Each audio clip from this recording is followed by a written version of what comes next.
Hey guys, so with any luck, yesterday you will have seen the video where we hosted a tournament using the new guild systems, the new guild arena and the team settings to actually host a 1v1 tourney that eventually rewarded someone with a precursor.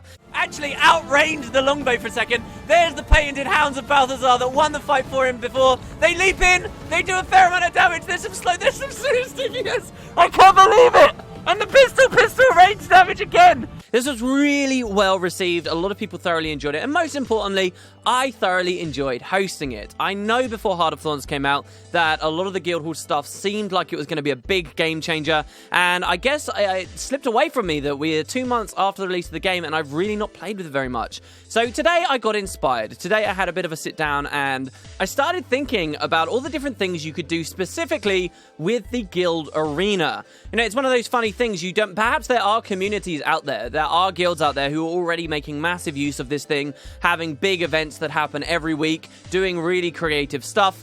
But for one reason or another, I think we just don't really hear about it. And I want to put myself at the forefront of that. I want to seriously start looking into it because with the streams, with a big audience that's consistently there, why not take some advantage? It's basically left me today feeling thoroughly inspired. And what I wanted to talk to you guys about is off the top of my head, 10 really cool things you can do with your guild arena that you will be seeing I do on the channel going forward. Maybe you guys want to participate in. I've actually set up a fan guild we'll talk about a little bit more towards the end of the video that is absolutely open invite right now. And just some of the plans, some of the things that maybe you've been missing out on. Even if you don't regularly like to PvP. Because this arena is not for exclusively hardcore, super meta, super dangerous, deadly kind of intimidating gameplay. It can actually lead to a lot of fun game types and formats. What really kicked this off this morning, I will give credit, was somebody who left a comment on yesterday's video specifically saying, hey WP, you know what you should have done with this 1v1 tournament? You should have left people who's died bodies in the arena, and then it could have been like the graveyard tournament is what my mind immediately jumped to, because what that would have meant is out of the 35 to 40 people we had participating in that tournament, when it came down to the finals, what you would have had is the bodies of everyone else who participated in the tournament still there on the ground laying where they had previously died, unless the game would have tried to timeout kick them or something, which would have been a shame, but that was a really cool idea, and the ball just kept going from there. So here's 10 things that I think will shock and excite you guys, and maybe you've never really considered. So number 1, well, let's start with something really basic, and actually the most boring of the lot for me, GVGs. Now, yes, a lot of people are interested in GVGs. You know that I don't primarily world versus world too much. You know, I've not really experienced too much of that. The large-scale combat I find a little hard to identify with at times.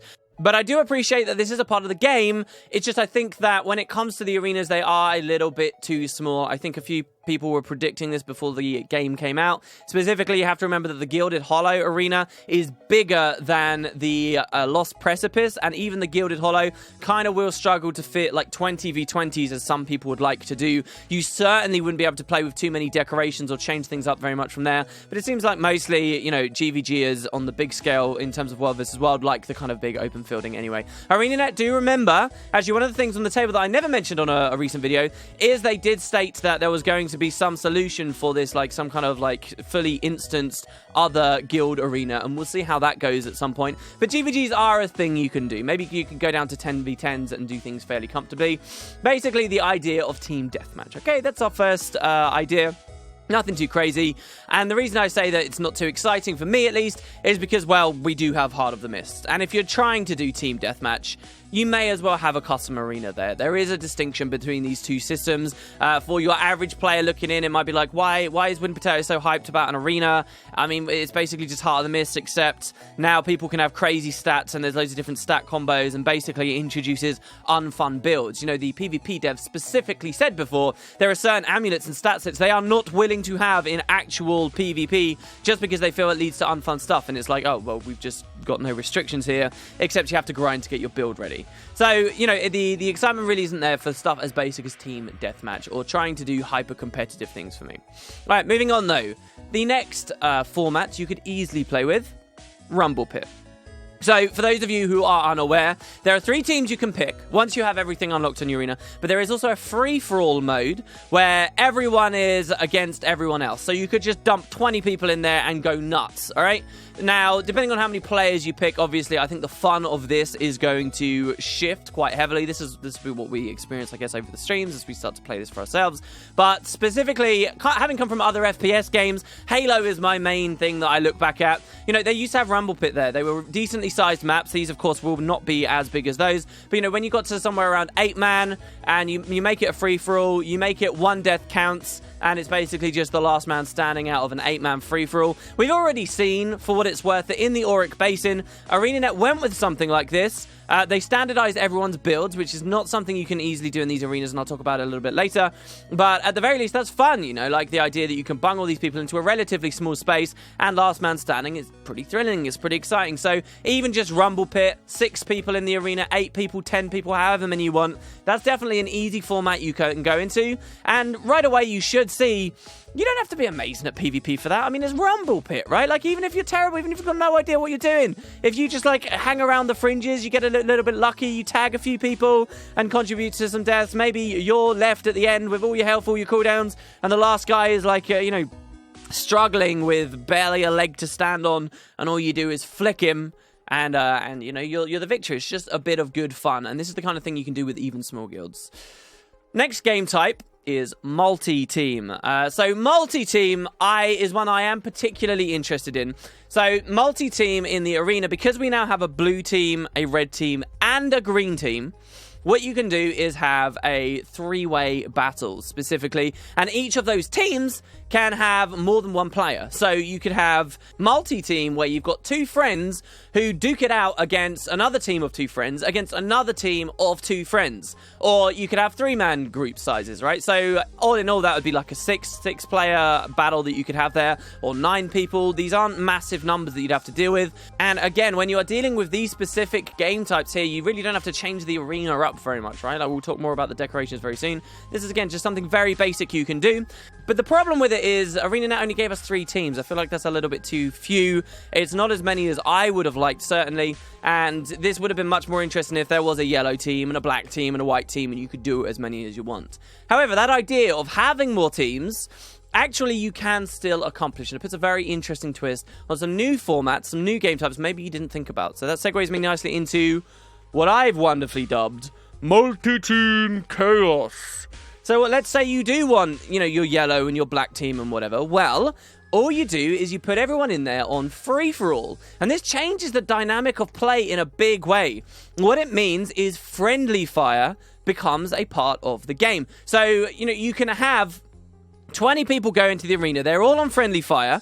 You all know before you go in who your buddy is, who your teammate is. And you have this massive rumble pit. I mean, 20 people is a lot of people to be fine all at once. But you and your buddy, even though you can accidentally damage each other, even though you can't directly support one another anymore, you know generally what each other's builds are. You make sure you don't run friendly fire hitting stuff, or you try and have that awareness for where they are. You know, you can, Guild Wars 2 is pretty basic, especially through the squad UI functionality, to know even if someone's marked as a red enemy, whether they're on your team or not, especially in duos, because you can just ping them, right? You'll just get the ping above the head and you'll know where your friend is. And then specifically, through the way you play the game, you can still be teammates. You can still support each other by peeling for each other, by killing those who aggress one another. But you've got this really fascinating idea that you actually have friendly fire. I know that it's one of those silly things people like to muse about and wonder what world versus world would be like with friendly fire. Anyone who actively world versus world it will tell you exactly why that could be a very terrible idea. But, you know, that's something crazy you could do here. That's something really interesting. And let's take the idea further as well. You don't just need to have multi-team chaos. Apply it to Team Deathmatch. That's right, Team Deathmatch Chaos, right, with friendly fire available. So you have 2 teams of 5 people, okay, or whatever the number is that you pick, depending on how many people you have there, and you start the match, each of you on either side of the arena. But the key thing here is you're all appearing as enemies to one another. There's no more might stacking or water field blasting or any of that kind of stuff, which in many ways will sound like it makes the game a lot less nuanced and a lot less interesting. But I would predict that it really does change our builds in a huge way. Be a really interesting thing to test out, because you would suddenly be really scared of having, you know, a bunch of melee guys and an elementalist on your team who happens to be meteor showering the lot of you down. Think about how the down state would work in these situations as well. How if you have an ally down, they have an enemy down, and you're specifically just trying to cleave the right target so that you know your friend rallies, even though you could accidentally... It would be really, really fascinating. Very interesting idea. Though there would be less focus on blasting might for each other. There would be more focus on your builds to be durable for yourself, so that you can regen yourself up, so that you can provide might for yourself. And of course, when you're trying to do all of that while also having things like a lot of mobility and a lot of damage, it's just going to push the builds into a kind of an interesting place, and the gameplay into an interesting place. There will be far less stacking. There'll be a lot more spreading out of people. There might be something more similar to what we'd see, you know, with real-world lines of battle, where people actually form lines and try and keep distance from one another. It would make positional play a very, very important aspect of the game. So there are a couple of other game types as well. Everything I've said already in this video doesn't have anything to do with the arena itself. So there are two specific ones that I want to mention you can do just based on the stuff that ArenaNet have added through the arena system and the kind of traps and things you can put down. So we've got a variety of things. We have a barrier that encircles the arena and you can turn on or off to actually add full damage. You've got walls and things that can shuffle people through the terrain, basically build labyrinths for yourself. You have turrets that can be like kill zones or pushbacks or fears, various things like that.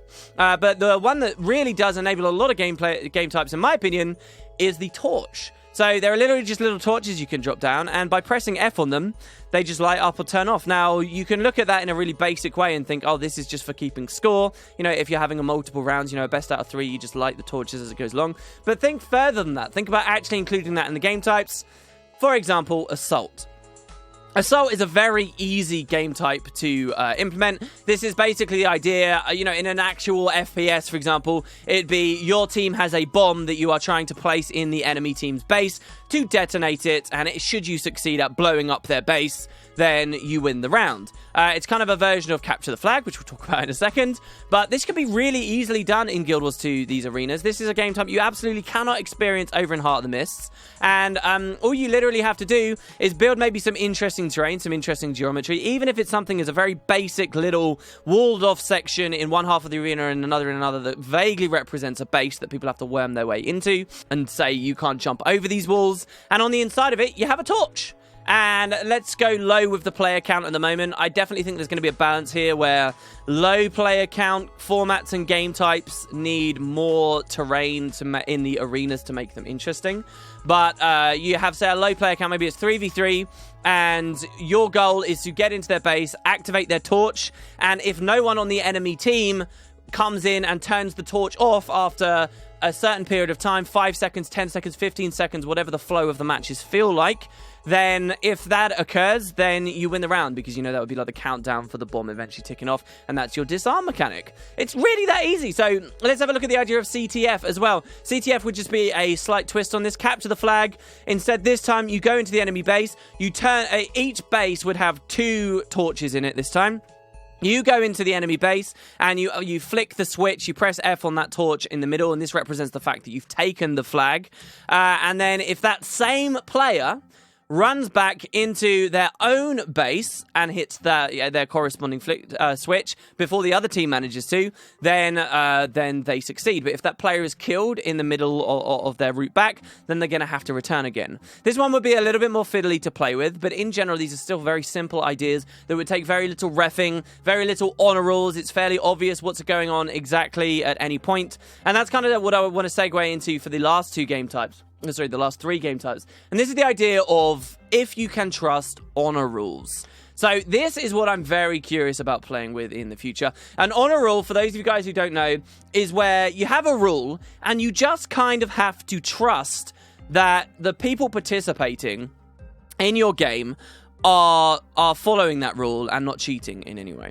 Okay, so this is one of those things where if you're putting total randoms in, as I may be on my streams, people might be inclined to cheat, and they're kind of like unenforceable rules, things that are very difficult to referee, very difficult to make sure that people aren't, you know, bending in some ways. You just have to trust them. So these game types, I think, are a little bit more limiting for people, but if the game types themselves enough shine, then, you know, maybe you can encourage people to adhere to those honor rules just because. Now, the main issue here when it comes to honor rules for this system ArenaNet have developed is they facilitate for a lot of stuff, but they haven't facilitated for, number one, enforcing builds. And this is really important. There are a lot of game types out there that, you know, you may want everyone to be on a very specific thief build, right? Because maybe when you're experiencing this number of thieves with this perfect amount of stealth and you've got, you know, some kind of spooky labyrinth style game or whatever, having that could work really well. Look at some of the festivals, right? And in a lot of the game types that ArenaNet create through the festivals, they specifically change a lot of skills, right? Like Snowball Arena. What if you wanted to have a year-round version of Snowball Arena? So you decide, right, we're going to have like our scout class. Now that's going to be longbow rangers with, you know, lightning reflexes, this, and this, but, you know, no elites are allowed to be used. Then we're going to have our heavies, and we're going to have, you know, wall of reflection, guardians running around, and we're going to have this really cool game type where we're playing with projectile reflection a lot, right? That's an interesting idea, you know, bank shots and all kinds of weird stuff. You know, I've even heard of concepts for like snooker. That's definitely not on my list, or pool. It's definitely not on my list here. But, you know, this kind of stuff would be nice, but there's no way to enforce it easily. And it's not just that you can't enforce builds on people, but specifically, this is the PvE world. There is no way to toggle this into like PvP mode, where everything or most of the stuff is unlocked for you extremely cheaply. So even if you have someone who's willing to adhere to the honor rules, someone who is absolutely, unquestionably going to play that perfect Guardian build you want, well, they don't have a Guardian. They don't even have a level 80 Guardian, let alone a Guardian with X, Y, and Z, or Dragon Hunter unlocked, say. And, you know, that's where things really start to struggle a bit. So these game types, while fun, are a little bit harder to play around with. But number one, this was mentioned on the stream yesterday, and I absolutely agree is a friggin' awesome idea. Zombies. So, zombies is, if you guys ever played when you were kids, okay, where you run around and you tag your friend and say, "You're it," blah, blah, blah, right? There was a version of it called Team It, okay? And whenever someone got tagged as it, then that team grew and grew and grew until there was one last poor kid left who hadn't been got yet, and they were the last man standing. And you can implement this really well in a lot of games. It's simply the idea that if you manage to kill someone, they die and they join your team. They become the zombie. This is actually really easy to do in Guild Wars 2. Not only can you do kind of interesting traps and cool stuff with the geography of the arena, which you don't even have to talk about, just take it as this idea, okay? You have, everybody goes in first on the red team, except one player who goes in on the blue team. And that one person on the blue team, if he scores a kill on someone on red, they die, respawn out of the arena, and then run straight back in, but now they are on the team of the guy that just killed them. And this keeps happening until eventually you finally have one final guy left on the original team. He's the last man standing and kind of, I guess, technically wins the round. It's over when the zombies have wiped out all the humans. Now, the problem you might immediately think there is, well, what in particular is, how the hell, at the start, is someone going to 1v10 or 1v12, you know, the first zombie, the alpha zombie? How is that going to work? Well, you just do this. This is where the honor rules come in. You do this through manipulating gear. You have the alpha zombie be fully geared up to the teeth in his ascended stuff, whatever build he likes, if you like, or you can define a specific build, it's up to you, while all the other players don't have any gear. Right? Or maybe they don't have any weapons at all. Maybe they only have utility skills. Maybe you do some kind of weird thing where nobody has any armor, everyone's incredibly squishy, but the humans only have utility skills while the alpha zombie has weapons and utility. There are a million different ways you can do this, okay? And then the alpha zombie's going to score a kill, especially if you don't imagine this as an open field, but you imagine it as a, you know, an interesting kind of map with lots of hidey holes or traps, for example, or you give the alpha zombie stealth. Actually, in a lot of zombie game types, you'll find that the alpha zombie gets stealth at the start of the game, but then they don't later, so they can score some quick kills. And then the zombie team starts to grow, and when the new zombies come in, they don't get super powered, but they come back in and they can contribute in ways. You could play with this whole no weapon skill idea with exclusively conjure weapons, if you like. And the game would just evolve from there. It takes a little bit of honor rule stuff because you have to trust that people have taken their gear off, and that's not entirely enforceable, but you're just a couple of steps away from having a lot of fun with a game type like that. If you really want to be specific, why can't this be a rule? Why can't you enforce this? It's simply because of, you know, other things that have gone into Guild Wars 2 that seem like good ideas, but do end up crippling. You know, what I could do to troll is I could get the shoes that drop from the treasure mushroom, as we mentioned earlier in the week. that have no skin on them and secretly be wearing a skin or, wearing armor on my feet, and nobody knows. We all think that they're not wearing anything. Or, just the fact that you can hide your helm and your shoulder piece. There's no such thing as, like, standardized enemy models here in the guild halls, and so it doesn't quite work. So honor rules come into play. A similar game type to zombies then would be cat and mouse. Essentially the same concept, it's just you don't have the team switching stuff, and you make a much bigger power difference between, the alpha zombie and the other players. So one person is the cats, or you have a couple of cats, and everyone else are mice. And the mice have very little to defend themselves. They are at the mercy. If a cat finds them, maybe the cats have very high mobility if you can force the builds on them. Maybe the mice have little short duration ways of stealthing and juking away from the cats, but the cats are quick. The cats can hunt them down. And the idea is that the game is over when the cats have killed all the mice. How do the mice win? Well, the mice win by perhaps, again, running through a labyrinth-style map, navigating traps and so forth, and hitting enough of our friends, the torches, right? Maybe the torches are the cheese, and the mice have to run to as many torches as possible to get all the cheese. If they get all the cheese out of the maze, then the mice win and the cats lose. That's another really easy game type that you can do. It just is this whole idea of forcing builds. The 10th and final game type I want to talk to you guys about is actually a classic, something that people have already been playing over in Heart of the Mists. It's kind of like a mini-game, and it's already got a bit of a place with Guild Wars 2, but is now so much better, specifically through the guild arenas, and that is ASURABALL. So if you don't know what ASURABALL is, this is a game, for what it's worth, I've played like once in my life. It's a CC game. All right. Now, the way that this would work in Heart of the Mists is you would have, say, 10 people going on the blue team and 1 person going on the red team. Now, the rules of this game are everybody has specific builds built around heavy amounts of CC. That one guy on the red team, he is the ball, all right? So you make him a tiny little Asura, and you make everyone else big-ass Norns, if you can go this far, okay? And all these big-ass Norns are like Guardians or whatever. They have heavy amounts of CC. You can dictate what CC you like, these big blowouts. And the people who are all on the blue team are actually kind of split down the middle. They have like 5 people on one side and 5 people on the other side. And the objective of the game is to use your hammers to knock the one enemy player, the Asura, the tanky Asura, into across the arena and out the other side. And if you manage to do it and you score a goal, you get a point. It's like first to 5 or whatever you like ends up winning. So you have these 2 teams of people constantly trying to CC the Asura around, and from the perspective of the player who is the ball, they just stand there. They just make sure they don't die in any way, and they just stand there and they get blown all around the arena until eventually, a point is scored. Then they move back into the middle, everyone runs into the center again, and you go again. This is so much better now that we have guild arenas. Why? Well, because of the mechanic where you can turn off the barrier around the outside of the arena. Just think about the Gilded Hollow or the Lost Precipice and think about how it's a big circular arena with a ring around the outside that you fall down. All you have to do is, through decorations, build walls around the outside. So you turn the barrier off, then you build walls all the way around the outside except leaving 2 gaps. And those 2 gaps are your goals. Traditionally with ASURABALL, it's been kind of hard to define exactly where the goalposts are.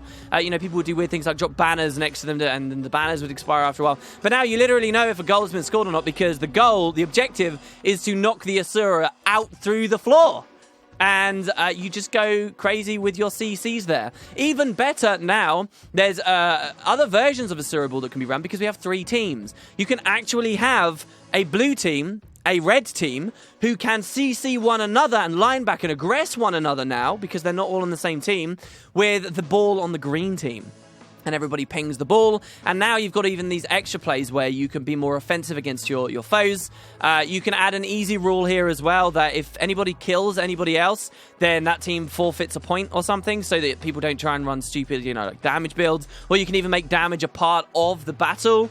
You can make the ball incredibly tanky in PvE as well, because you can go pure nomads. You can pop food that gives them extra regen and extra toughness. You can make sure it's a warrior ball that has healing sig on him and a nice banner of regen on him and adrenal healing and all that good stuff. And you can make some really, really fascinating games. So these are my ideas. This is what I'm excited about. Actually, today, guys, I did take control of a fan guild that's existed for a while called the Spud Club. And over the coming weeks, we are going to be trying out these different game types. If you guys want to get in, when you catch me online in-game, just ask me for an invite. It's basically a rule-free guild. There's no rep rules or anything weird like that. This is specifically to help us build up a nice, good haul here and play with these really awesome things. It could become a weekly idea if this ends up as decent as I think it will be. Let me know if you guys are excited about that idea, and there will be reviews of this stuff coming up. Maybe it's terrible. Maybe it's an awful idea. Maybe there's way more trolling than I'd expect. And we can talk about that too, and we can talk about where ArenaNet needing to maybe make some changes to make this much better for the game. Let me know, guys. Are you doing any of this cool stuff with your guild halls? I'd be really curious to know. This is what's been obsessed in my mind, though. This is what's got me excited again for Heart of Thorns outside of PvP. A little bit worried there for a while, and hopefully we've got some good stuff coming up. Thanks very much for watching, guys. Let me know what you think, and I'll see you next time.